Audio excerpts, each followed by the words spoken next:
रसवै सह ब्रह्मवै रस भनेको छ। रस नै आनन्द हो। त्यो आनन्दको परिभाषा अक्षरका दिलमा बसाउनु थियो। अनि महाराज भएको कुनै कसैको नाचगान होइन, त्यो कुनै नारी पुरुषको नाचगान होइन हो। के हो त त्यो भन्दा आत्मा र परमात्माको मिलनको दृष्टि हो। अब त्यो किन भन्दा अभिनय गरेर भेद जनाउनु थियो। एउटा सानो प्रसङ्ग याद आयो, सुनौ। एउटा गाउँमा एकजना सेठ बस्दा रहेछन्, अत्यन्तै धनी। तिनताका ती बराबर धनी कोही रहेनछन्। तर एउटी छोरी जन्मेकी रहेछन्। तिनको नि बिहा गरेर दिइसकेको रहेछ। छोरा रहेनछन्। सम्पत्ति ज्यादै छ, तर उनी कति कन्जुसी रहेछन् भने घरमा कहिल्यै राम्रो पनि नलाउने, मिठो पनि कहिल्यै नखाने, रुखा सुखा मात्रै।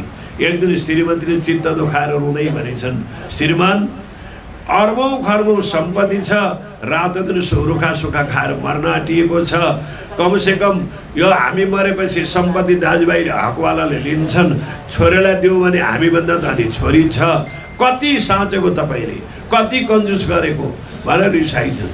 होइन हौ श्रीमती, मलाई पनि मिठो खाना राम्रो लाउनु मन नभएको हो र खर्च हुन्छ भने मलाई साह्रै लोभ लाग्छ। आज तिमीले भनिहाल्यौ, आज बनाउनु त तरिकाले राम्रो परिकार बनाऊ, खुब खाऊ चाड मानेर भनेर सामान ल्याएर जुटाइदिए। श्रीमतीले बनाइन्। ठिक्क खाने बेलामा छोरीका ससुरा सम्धी आइपुगे। अब यी छुच्चालाई सम्धीलाई खाना दिने मन थिएन। आइपुगिहाले के गर्ने। अब बाहिर राडी हालिदिए पेडीमा, भित्र गएर कानमा सुटुक्क भने श्रीमती बल्ल बल्ल मिठो खाउँ भनेको सम्धी आइपुगेर बडो बेहाल पारे। अब म सुकुल्ला लौराले हिर्काउँछु, तिमी रोए जस्तो गर, सम्धी त भगाउनै पर्यो भनेर सल्लाह गरे। डङ्का डङ्क पिटे, मारी आइए श्रीमती रुन थालिन्। यी छुच्चाले म आएको देखेर नाटक गरे भने सम्धीलाई थाहा लाग्यो। सम्धी सिकुवामा गएर लुकेछन्। बाहिर आएर हेर्दा सम्धी छैनन्। ए श्रीमती, अर्को कोही आइपुग्ला, कति छिटो मेरो अक्कल आयो हेर, मैले तिमीलाई पिटे जस्तो गरी हो कि होइन भनेर भनेछन्। म कसकी श्रीमती, म नि रोए जस्तो गरी हो कि होइन भनिछन्। सम्धी पुतार, म कसको सम्धी, म नि गए जस्तो गरी हो कि होइन। यो के भन्दा अभिनय गरेर देखाउने। गोपी अन्जान बन्ने, कृष्ण जान्ने बनेर परमधामको लीला अक्षरका दिलमा बसाउनु थियो। नारी पुरुषको नाच थिएन, त्यो आत्मा परमात्माको मिलनको प्रसङ्ग थियो। अनि त्यसलाई महाराजको संज्ञा दिएको थियो। र यो महाराजको संज्ञा अनि अक्षर ब्रह्मको दिलमा बसाउनु, यो कुरो शास्त्रमा लेखेको छ। वृन्दावन श्रेयालीला साक्षरात परतः पर गोह्यात गए तमा गम्य नित्य छर हृदय थिदा। त्यो अक्षर ब्रह्मका हृदयमा बसाएको रास, अक्षरभन्दा पारिवेणिक अक्षरातीत ब्रह्मले गराएको रास हो। त्यो कुनै गोलोकवासीले गराएको रास होइन। त्यो कुरो भागवतमा नि लेखेको छ। त्यो राज सकेर ब्रह्मरात्रि उपावृत वासुदेव अनुमोदित अनिच्छेद्य गोप्य स्वग्रिय भगवतप्रिय भनेको छ। त्यो ब्रह्मरात्रिको लीला पनि उपावृत भएर सकियो। अनि ब्रह्मप्रियहरू इच्छा पुरा नभई परमधाम फर्केर गए भन्ने छ। त्यसकारण धार्तमाणी पनि राज खेलकै फेरि सबै साध सकल मन अधिक सनिह भनेको छ। हो परमधामका सुरतारूपी गोपीहरू ब्रजराज खेलेर परमधाम गए। अनि परमधाममा गए, यतापट्टि इच्छा बाँकी राखे। त्यही बेलामा बेलले स्तुति गरे।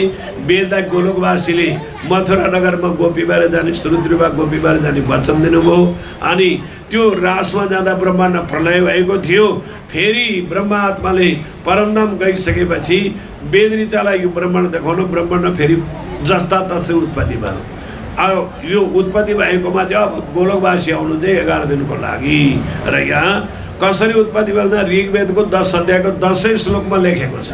पहिला ब्रह्मप्रियहरू जाँदा के प्रलय भयो भन्दा प्रलय प्रकृति प्राप्त देवता सचराचर लीना धाता विधात श्रीकृष्ण नाभि पङ्कजे विष्णु क्षीरोदशाय वैकुण्ठे चतुर्भुज विलीन वाम पार्श्व श्रीकृष्ण परमात्मन यस ज्ञान शिवानु ज्ञान सनातन दुर्गा विष्णु विलीनम सर्वशक्तै भन्छ शास्त्रले।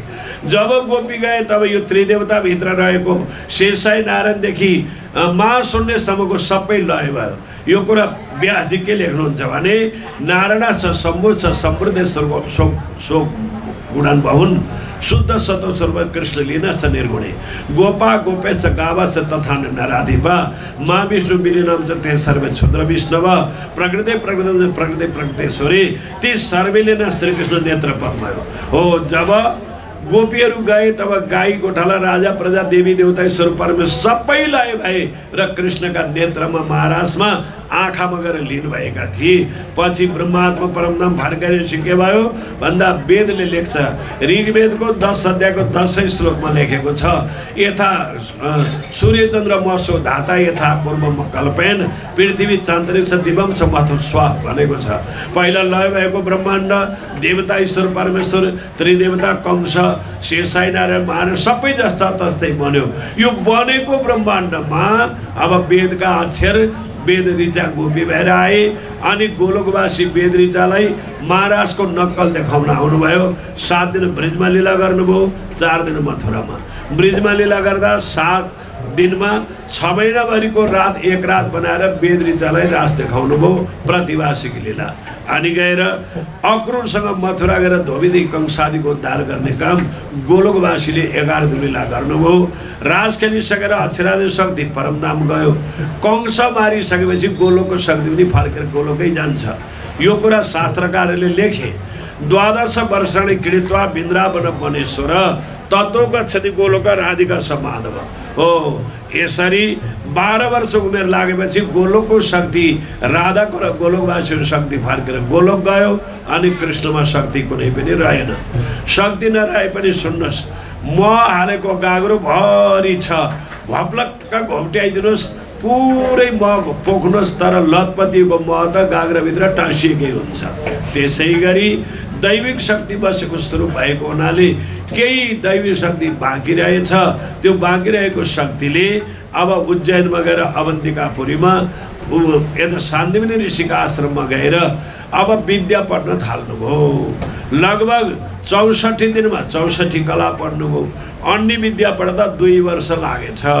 2 वर्षको विद्या पढिसकेपछि अनि त्यही लेस बाँकी रहेकोलाई गुरुलाई सोध्नुभयो, मैले पढ्नुपर्ने बाँकी छ कि सकियो गुरु भन्दा मैले जाने जति पढाइसकेँ, अब तिमी बिदा हुनुपर्छ।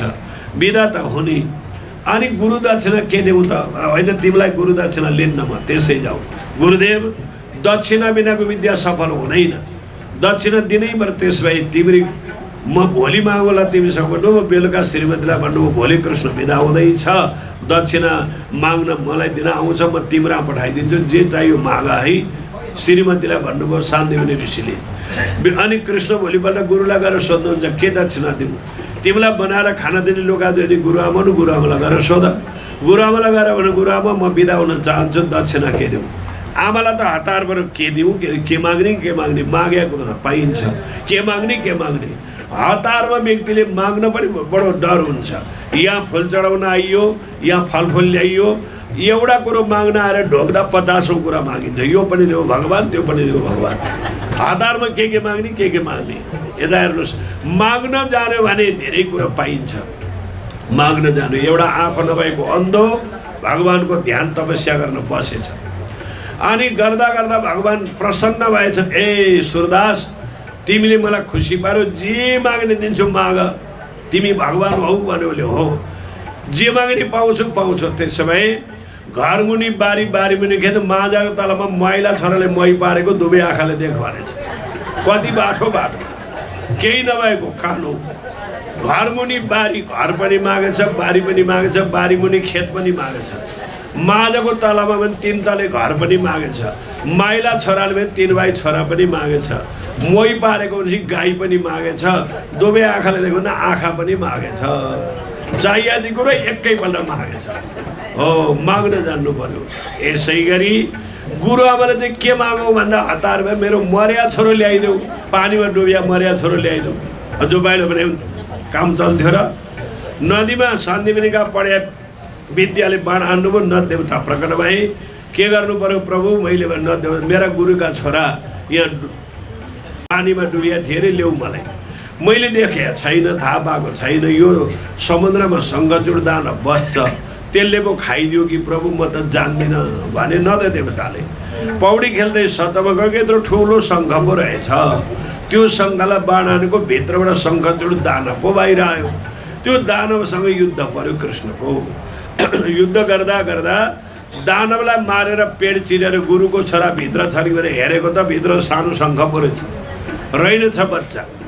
त्यो शङ्ख के रहेछ त भने वैकुण्ठमा श्री विष्णुका हातमा चारवटा हतियार रहन्थ्यो।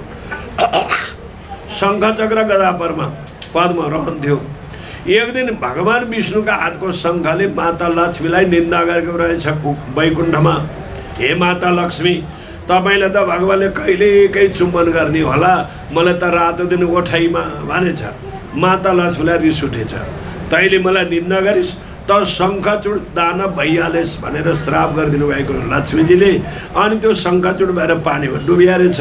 महाभारतको युद्धमा 5 जने शङ्ख नबजाई कृष्णले अर्जुनको सारथी बन्न नमिल्ने त्यो शङ्ख त्यहाँ रहेछ र लिन गएको कारण पो रहेछ। अनि त्यो शङ्ख बजाउँदै यमलोक पुग्नुभयो। यमराजले शङ्ख विष्णुको चिने। हे श्री विष्णु, कति काम ल्याउनु भन्दा मेरो गुरुका छोरा तिमीले ल्याएको भए देऊ, नत्र युद्ध गर्छु भन्दा मेरा दूतहरूले ल्याएछन्, प्राण मात्रै ल्याएर राखेको छ, मैले प्राण सुरक्षित राखेको छु, शरीर बनाएर पठाइदिउँला भनेर यमराजले शरीर बनाएर प्राण हालेर पठाइदिनु भयो। अनि गुरुपुत्र गुरुआमालाई लिएर दक्षिणा दिएर कृष्ण आउनुभयो मथुरामा। अनि मथुरामा आइसकेपछि जरासन्धले थाहा पायो। जरासन्धले के थाहा पायो भने मेरो ज्वाइँ मार्ने अपराधी आइपुगेछ मथुरामा। अब त्यो मेरो ज्वाइँ मार्ने शत्रुलाई नमारी म छोड्दिनँ भनेर मथुरामा खबर पठायो जरासन्धले।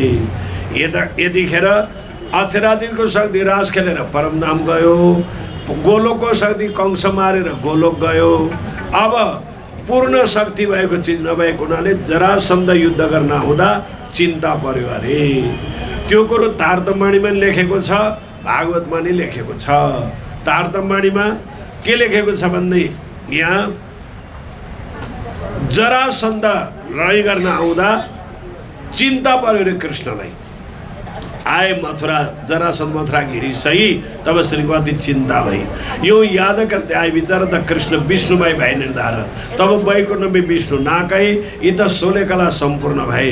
यादिन्थे भयो अवतार ए प्रणवत्र देखो विचार भन्ने कुरा तारतम्यमा छ।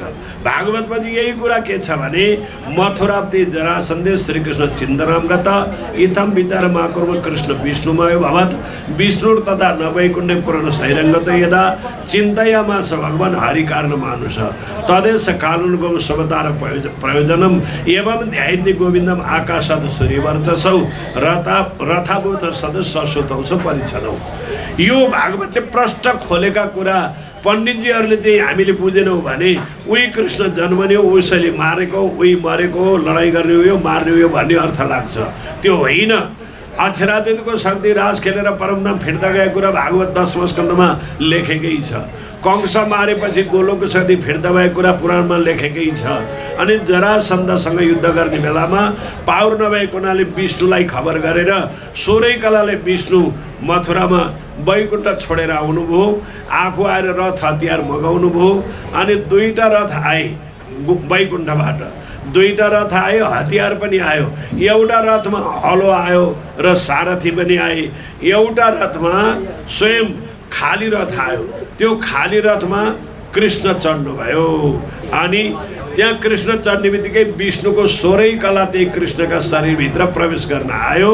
यता बलरामलाई चाहिँ हलो आएको थियो। एउटा रथमा बलराम बसे, एउटा रथमा कृष्ण।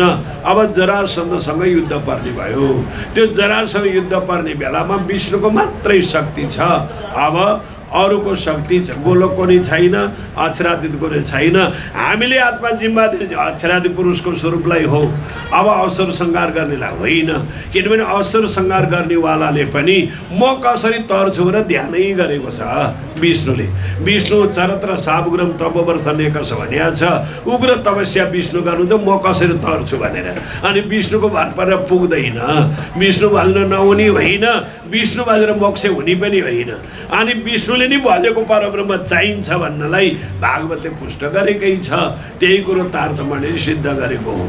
जरासन्धसँग युद्ध गर्ने बेलामा अब 17पल्ट युद्ध गर्नु पऱ्यो, 18 पल्टमा भाग्नु पऱ्यो। एकै पल्टमा किन नभएको भन्दा पृथ्वीका दुष्टहरूलाई बाँकी राख्यो भने पृथ्वी माताले पीडा सधैँ भोग्नुपर्छ। एउटा बलियो व्यक्तिलाई बाँकी राख्यो उसले अरू संसारका दुष्ट बटुलेर ल्याउँछ अनि सबै दुष्ट जति सकिन्छन् अनि मात्रै पृथ्वीको भूभार हर्न सजिलो पर्छ भनेर जरासन्धलाई बाँकी राखेर अरूलाई मारिदिएको थियो। अनि 18 पल्टमा भाग्ने कारण चाहिँ 5 वटा रहेछ, नसकेर भागेको होइन रहेछ। एउटा कारण के रहेछ भने हे ब्राह्मण हो, मैले 17 पल्ट हारिसकेँ, कस्तो मन्त्र पढ्यौ तिमीहरूले, के पूजा गराएर मलाई लडाइँमा पठाउँछौ, जतिखेर नि हार्नुपर्ने। अहिले 18 पल्ट पनि हारे भने सबै ब्रह्मलाई मारिदिन्छु भनेर जरासन्धले हाँक दिएको रहेछ। अनि ब्राह्मणले के भनेछन्, यसपालि तपाईँको जित गराउँछौँ महाराज, हामी तपाईँको ढाल बनेर अघि अघि जान्छौँ, यसपालि तपाईँको जित हुन्छ भनेपछि जरासन्धलाई त्यो वचन दिएका ब्राह्मणहरू अघि लागेर आए। ब्राह्मणलाई मार्नु हुँदैन भनेर भागेको एउटा कारण, ब्रह्म हत्या गर्नु हुँदैन भनेर भागेको एउटा कारण, 5 वटा कारण छ भागेको। दोस्रो कारण के छ, गीतामा विष्णु सहस्रनाममा 1000 विष्णुका नाम भनेर लेखेको छ गीतामा, तर 999 नाम मात्रै छ गीतामा गन्नुवाला, एउटा नाम पुग्दैन। त्यो दिन नभागे नाम पुग्दैन। कुन नाम छैन, रणछोड भन्ने नाम गीतामा छैन। त्यो दिन रण छोडेर नभागे 1000 नाम पुग्दैन। 1000 नाम पुर्याउन भागेको दोस्रो कारण, सम्झिनुभयो। तेस्रो कारण के हो भन्दा देवासुर सङ्ग्राममा मुचकुन्द राजाले इन्द्रलाई विजय गराएका थिए। के वरदान माग्छौ भने इन्द्रले सोद्धा म एकान्तमा सुत्न पाऊँ, मेरो निन्द्रा कसरी बिम्जाइदियो भने मेरो आँखाबाट आगो निक्लेर त्यो निन्द्रा बिम्जाउने व्यक्ति डढेर खरानी होस्, मलाई चतुर्बाहु नारायणको दर्शन मिलोस् भनेर इन्द्रसँग वरदान मागेका थिए मुचकुन्द राजाले। अनि गुफामा युगौँदेखि सुतिराखेका थिए। यता कालेवनलाई बोलायो जरासन्धले। कालेवन शिवजीको परम भक्त थियो। शिवजीको परम भक्तलाई शिवजीले दैविक शक्तिबाट तेरो मृत्यु कहिल्यै हुने छैन भनेर कालेवनलाई शिवले वरदान दिनुभएको थियो। यतापट्टि विष्णु बसेको शरीर त दैविकवाला भयो, आफूले मार्न नमिलेर मुचकुन्द राजाद्वारा भस्म गराउन भागेको गएर वन्नी उडाएर लुकिदिनु भयो। मेरो डरले सोधे 1 लात्ती दिएको, मुचकुन्दको निद्रा खोल्यो, आगो आँखाबाट निस्क्यो, कालेवन डढेर भस्म भयो। शङ्खचक्र र गदापद्मा 4 हातमा हतियार लिएर दर्शन दिनुभयो। ओहो गुफाभित्र तपाईँ कहाँ आउनुभयो प्रभु भन्दा तिमीलाई इन्द्रले दिया वरदान पुरा गर्नु थियो। हेर तिम्रो सामनेमा को डढ्यो, मेरो निद्रा बिम्जाउने डढेर मरोस् भनेर इन्द्रसँग माग्यो होइन, कालेवन भस्म भयो। अनि चतुर्बाहुको दर्शन पाउँ र इन्द्रसँग तिमीले मागेको थियो, इन्द्रको वचन पुरा गरिदिएको मैले, त्यसो भए मलाई मोक्ष दिलाउनुहोस् भनेर हात जोडे मुचकुन्दले। हुँदैन, म विष्णु, मेरोबाट कोही मोक्ष हुँदैन, मुक्ति मात्रै हो। मुक्ति दिनेसम्म मेरो तागत छ, मोक्ष दिने कारण मेरो तागत छैन। तिमी कलियुगमा नरसिंह मेहता नाम गरेका भगत भएर जन्मिनु, गोलोकवासीको भक्ति गर्नु, अनि गोलोकको मोक्ष तिमी पाउँछौ। मेरो विष्णुको भक्तिबाट कोही पनि मोक्ष हुँदैनन्, पुण्य सकेर फर्किने हुन् भनेर मुचकुन्द राजालाई वचन दिनुभयो। यो तेस्रो कारण थियो। के चौथो कारण। 5वां कारण के थियो, विश्वकर्मालाई बोलाएर द्वारिका धाम समुद्रलाई पुरेर एकै रातमा विश्वकर्माले द्वारिका धामको स्थापना गराइदिनु थियो। अनि आफू पनि मथुरावासी सबैलाई द्वारिका लानु थियो र रुक्मिणी लगायत 16,108 बिहा गर्नु थियो। हो, यो कामका लागि भागेको 5औं कारण थियो। अब द्वारिकामा चाहिँ कसरो शक्ति गरेपछि त पूर्ण विष्णुको मात्रै। द्वारिका जम तदम स्वस्ति विष्णु विरोध प्रभु। द्वारिकामा चाहिँ विष्णु मात्रै बसेको हो। द्वारिकामा गोलोकको शक्ति पनि छैन, अक्षरादि शक्ति पनि छैन। विष्णुको शक्ति बसेको बेलामा अब विवाह गर्नु पर्यो। अनि त्यहाँ गोपी गएनन्, राजकुमारीहरू गए। कति गए? 16,100 राजकुमारी अनि 8वटी पटरानी। यो चाहिँ विष्णुले विवाह गरेको द्वारिकामा। अनि विष्णु चाहिँ के गर्नुहुन्थ्यो, विष्णुका 16,108वटी थिए रानीहरू। तीमध्ये सबभन्दा हितैषी प्यारी अत्यन्त मन परेका 3टी थिए द्वारिकाधीशका। जाम्बवती थिइन्, रुक्मिणी थिइन् र सत्यभामा थिइन्। यी 3टीलाई चाहिँ आफूले जब त पाठ पूजा जहाँ गर्दा पनि एकछिन नछोड्नेवाला, तर बिहानको परब्रह्मको ध्यान गर्ने बेलामा 3टीलाई नै कोठाभित्र आउनै नदिने। आफू एक्लै ब्रह्म मुहुर्तमा उठेर नुहाइधुवाइ गरेर कोठामा जाने अनि परब्रह्मको ध्यान गर्नुहुन्थ्यो द्वारिकाधीश। किनभने एकान्तमा परमात्माको भक्ति गर्नुपर्छ भनेर द्वारिकाधीश विष्णुले ध्यान गर्ने गरेको थियो। हामी चाहिँ के भन्छौँ, उही त हो नि विष्णु र कृष्ण भन्छौँ, एकै हो भन्छौँ। हो, एकै हो भन्यो भने ब्राह्मण मारेको हत्या लाग्छ भनेर ब्रह्मविष्णु पुराणमा लेखेको छ। करो तेन सम्बन्धम ब्रह्म हत्या लभेतुस भनेको छ। जसले कृष्ण र विष्णु राम शिव नारायण एकै हो सम्झिन्छ उसले ब्राह्मण मारेको हत्या बोक्छ भने ब्रह्माजीको व्यासजीको भनाइ छ।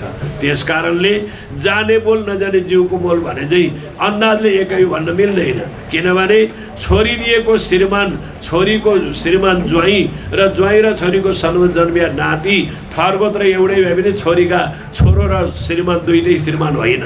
छोरो बेग्लै हो, श्रीमान बेग्लै हो।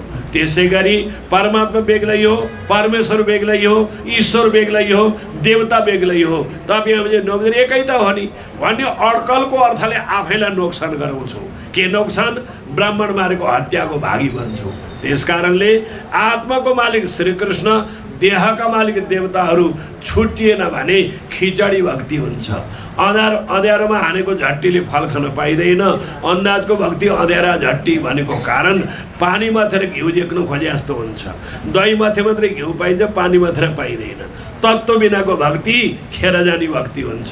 त्यस कारण तत्त्वग्राही बनेर भक्ति गर्नुपर्छ।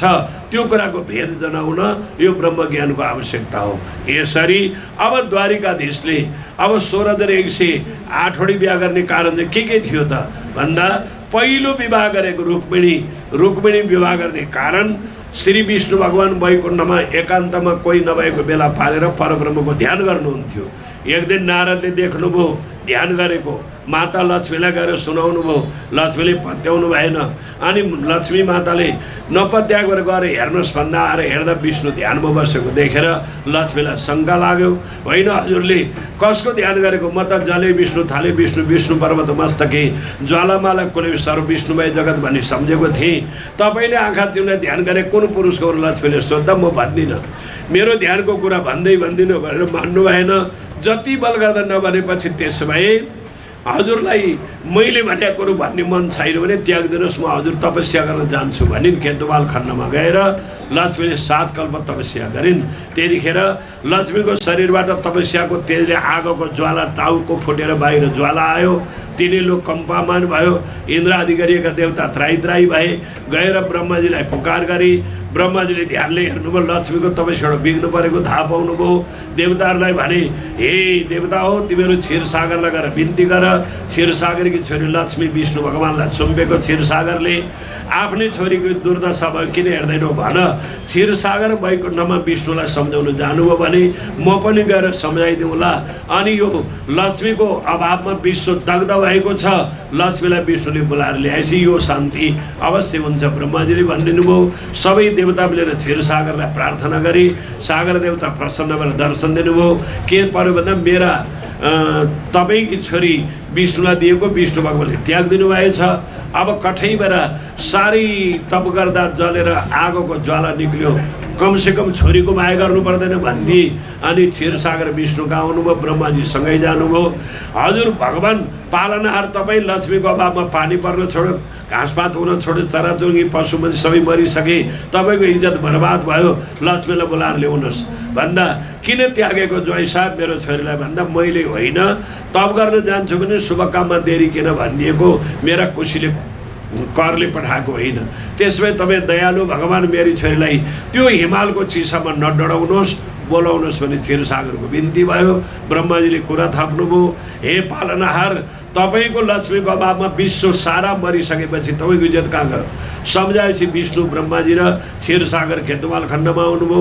लक्ष्मीलाई हिँड भन्दा तप गरेको कुरो भन्नुहोस् अनि जान्छु। मुखले त भन्दिनँ, 21 कल्प तप गरिने भन्दिनँ, अभिनय गरेर देखाइदिउँला भनेको थियो। ब्रह्माजीले भन्नुभयो अब तपाईँ बुझ्नुहुन्छ माता लक्ष्मी, अब घमण्ड नगर्नु, फर्काएर ल्याइयो। 8औं स्कन्धको कुरा हो। 10औं स्कन्धमा जरासन्धसँग युद्ध गर्न विष्णु आउनुपर्ने हुँदा लक्ष्मीले सोच्नुभयो वैकुण्ठमा म पनि अब धरतीमै जान्छु भनेर भीष्मक राजाका घरमा रुक्मिणी भएर जन्मिनु भयो। रुक्मिणीको रूपको चर्चा बढ्दै गयो। भीष्मक राजाले छोरा रुक्मिणीलाई भने बहिनीको विवाह गर्नुपर्ने बाबु कसलाई दियो भन्दा उसले भन्यो चेद्रा शिशुपाललाई। अनि शिशुपालका उसका रुक्मीका भाइले भने द्वारिकाका राजालाई दिनुपर्छ, कृष्णलाई शिशुपाललाई दिने होइन। त्यतिखेर रुक्मीको ठुलो घमण्ड चढ्यो। त्यो द्वैचोर ग्वाला कसरी राजा भयो? शिशुपाल जस्तो राजाहरूको कोही हुन्छ, शिशुपाललाई दिनुपर्छ, यही जिद्दी गर्यो। शिशुपाललाई निदो खबर भयो, शिशुपाल दुला बनेर आउने भयो। मङ्गल बाजा बज्यो आँगनमा, रुक्मिणीले थाहा पाउनुभयो आज के को बाजा बज्यो, तपाईँको विवाह भन्ने दासीहरूले। कोसँग भन्दै शिशुपालसँग। शिशुपाल त हाम्रो वैकुण्ठको द्वारपाल हो, जय र विजय पहिलाको द्वारपालै आज शिशुपाल भएर आएको। मैले नोकरसँग बिहा गर्नु हुँदैन भनेर कैसिक नाम गरेका ब्राह्मणलाई चिठी लेखेर द्वारिका रुक्मिणीले पठाउनु भयो। द्वारिकाधीश दारुकलाई हिँडबन्द म सन्च छैन भनिदियो, आफै रथ चढाएर आउनुभयो। रुक्मिणीलाई पार्वतीको मन्दिरबाट हरण गरेर लिएर जानुभयो। अनि भीष्मकी छोरी भीष्मकबाट लगेको त्यो छोरीलाई माधवपुरमा गएर द्वारिकाधीशको र रुक्मिणीको विवाह हुने बेलामा केटाकेटीहरूले सारा कृष्णको बाललीलाको गाना गाउँदा दुला बनेका द्वारिकाधीश मूर्छा परेर ढल्नुभयो। होइन मेरा भगवान् किन ढल्नु पर्यो, रुक्मिणीले ध्यान गर्दा ओहो अभिनय गरेर देखाउन भनेको थियो। मेरा विष्णुले कृष्णको लीला पो ध्यान गरेको रहेछ भन्दा रुक्मिणीका बिचमा जुरुक्क उठ, हेर रुक्मिणी तिमीलाई लक्ष्मी हुँदा मैले 7 कल्प तप गर्दा पनि मैले भनेको थिइनँ। आज यी केटाकेटीहरूले मेरा इष्टदेवको नाम गीतको भाकाले बाहिर गाइदिए, मलाई चित्त दुख्यो, त्यति हल्का सम्झेँ। अनि म मूर्छा परेर देखाएँ तिमीलाई, मैले भनेको त्यही पुरुष हो भनेर लक्ष्मीलाई देखाइदिनु हो। त्यस कारणले पहिलो विवाह लक्ष्मीको गर्नुभयो, दोस्री जाम्बवती भालुकी छोरी, तेस्री सत्यभामा, अनि मित्रमा त भद्र लक्ष्मण सत्या कालेन्दी आदि गरिएका 8वटी पटरानी भए। 16,100 चाहिँ स्वर्गका अप्सराहरू थिए। एक दिन विष्णु भगवान्ले अप्सरालाई वैकुण्ठमा डाक्नुभयो, हे अप्सराहरू हो देवतालाई नाच देखाउँदै आज मलाई देखाओ भन्दा त्यतिखेर लक्ष्मीले भन्नु प्रभु यी त बेश्या हुन्, यिनले त ऋषिमुनिहरूको तपस्या नि बिगार्छन्, राजावासको तपस्या बिगार्छन्, वैकुण्ठमा अपवित्र हुन्छ, यसलाई नल्याउनुहोस्। विष्णुले मान्नु भएन। अप्सराहरू गएर विष्णुलाई नाच देखाउन थाले। विष्णु सिंहासनमा उठेर गएर सँगै नाच्नुभयो। अप्सरा हो मेरा विष्णुलाई किन भुल्याउँछौ, लक्ष्मीले गाली गर्नुभयो। विष्णुको पालो लक्ष्मीपट्टि हेरेर हे अप्सरा यहाँ त मेरी प्रिय लक्ष्मी छँदैछिन्, म पृथ्वीको लीला गर्न जाँदा तिमीहरू राजाका छोरी भए जन्मिनु, तिमीहरू सबैलाई द्वारिकामा म रानी बनाएर राखौँला भन्दा लक्ष्मीलाई रिस उठ्यो। आज मेरा भगवान्लाई खुसी पाएर मेरा सौता हुने भयो। मेरा विष्णु द्वारिकाको लीला सकेर फर्केर वैकुण्ठ आउँदा तिमीहरू सबैलाई भिल्लले लुटेर लैजाओस् भनेर लक्ष्मीले श्राप गरेको थियो। तिनी 16,100 स्वर्गका अप्सराहरू थिए, ती राजाका छोरी भाइ जन्मेका थिए। यता राजाका छोरी भाइ जन्मेकालाई त्यही भौमासुरले अब 20,000 राजाका छोरी बनाएर बिहा गर्छु भनेर 16,100 जम्मा गरिसकेको थियो। र यतापट्टि भौमासुर चाहिँ पृथ्वीको छोरो थियो, सत्यभामा चाहिँ पृथ्वीको अवतार थिइन्। र उसले भौमासुरलाई के वरदान थियो भने आफ्नै आमाले मर भनेर श्राप नगरेसम्म नमर्ने भौमासुर थियो। र उसले भित्रभित्रबाट स्तुति गरे, हे द्वारिकाधीश आज सारा हामी दानवका कब्जामा परेका छौँ, हजुरले हाम्रो उद्धार गरिदिनुहोस् भनेर भित्रभित्र पुकार गरे। अनि सत्यभामालाई लिएर भौमासुरसँग युद्ध गर्न आउनुभयो। जति बलराम नै हार्नुभयो। किन हारेको मारिदिनुहोस् न भनेर जब यसरी सत्यभामाले भनिन्, तिम्रो वचन चाहिएको थियो क्या सत्यभामा भनेर भौमासुरलाई मारिदिनु भयो विष्णुले। अब आफ्नो आफ्ना घर कसका छोरी हो जाऊ भन्दा हामी सत्य डगिसकेको छ, दानवका कब्जामा छौँ, अब हजुरले नै बिहा गर्नुपर्छ भनेपछि एउटै लगन पारेर 16,100 बिहा भयो। अब शिवजीको तपस्या त्यतिखेर द्वारिकाधीशले गर्नुभयो। गोकुलमा कृष्ण हुँदा चाहिँ शिवजी दर्शन गर्न आउनुभयो अक्षरातीतको। अब द्वारिकामा चाहिँ विष्णु मात्रै भएको हुनाले विष्णुले शिवको तपस्या गर्नुभयो 15 महिना। के चाहियो भन्दा एउटी रानीबाट 10 भाइ छोरा एउटी छोरी चाहियो भनेर मागेको र शिवले वरदान दिँदा अब द्वारिकाधीशका छोरा कति भए 1,60,000 छोरा भए, 16,108 छोरी भए। अनि अरू कति भए एउटा छोराका 10 भाइ नाति अनि एउटी छोरी, नातिका भने 10 भाइ नाति एउटी छोरी गर्दा 56 करोड यदुवंशी भए।